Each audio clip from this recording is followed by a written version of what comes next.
मित्रांनो, सकाळचे 5:30 वाजलेले आहेत. दिवसाची सुरुवात करावी वाटते की माझं वय 35 वगैरे असेल. त्यांना खरंच वाटत नाही की मी 50 तयार करावं.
खूप मस्त बाल्कनी पण आहे. बघाल तुम्ही राजापूरचं वातावरण. पहाटेपासूनच पाऊस सुरू झालेला आहे. ॲक्च्युली मला थोडंसं फिरायला जायचं होतं खाली. मस्त हवा सुटलेली आहे. बघा वातावरण पूर्ण या ठिकाणी. पाऊस कंटिन्युअस सुरू आहे या ठिकाणी. सकाळी थोडं जे फिरणं आहे ना, ते मी कधीच मिस करत नाही. कारण या हवेत असणारा जो ऑक्सिजन आहे, किंबहुना ओझोन म्हणा, की त्या ओझोनमुळं आपल्याला दिवसभरात अगदी तजेला वाढतो, खूप उत्साह वाढतो. म्हणजे आता मी या ठिकाणी खाली जरी जाणार नाही, परंतु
इथलं वातावरण इतकं स्वच्छ आणि सुंदर आहे ना, की सकाळी सकाळी फिरण्याचं मोहच आवरत नाही.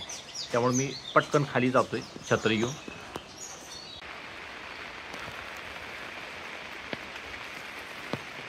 हा 2 झाडीमधून जाणारा रस्ता. खूप वेगळं चित्र इकडं अनुभवायला मिळतं. इकडं खूप वेगळा निसर्ग अनुभवायला मिळतो.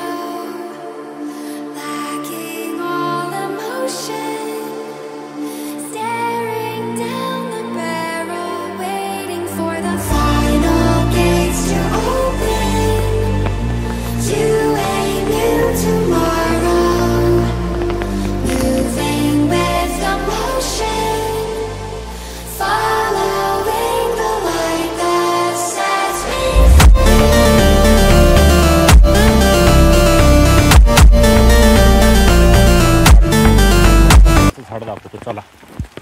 मोठं फणसाचं झाड आहे. याची मी परमिशन घेतली. बघा मस्त फणस लागलेली आहे. थोडं झूम करून दाखवतो.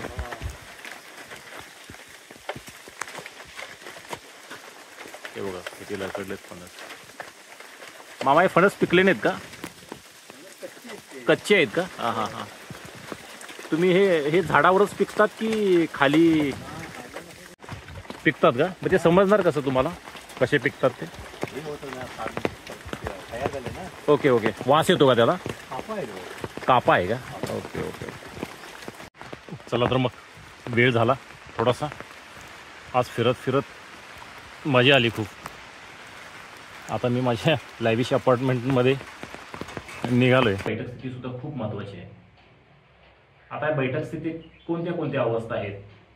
तर एक सिद्धासन आहे, वज्रासन आहे, स्वस्तिकासन आहे, पद्मासन आहे किंवा साधी मांडी. म्हणजे प्रत्येक योग साधकांना ज्या अवस्थेमध्ये सहजरित्या बसता येईल, सुलभरित्या योग प्राणायामाचा अभ्यास करता येईल, त्यांनी त्या स्थितीमध्ये बसण्याचा प्रयत्न करायचा आहे.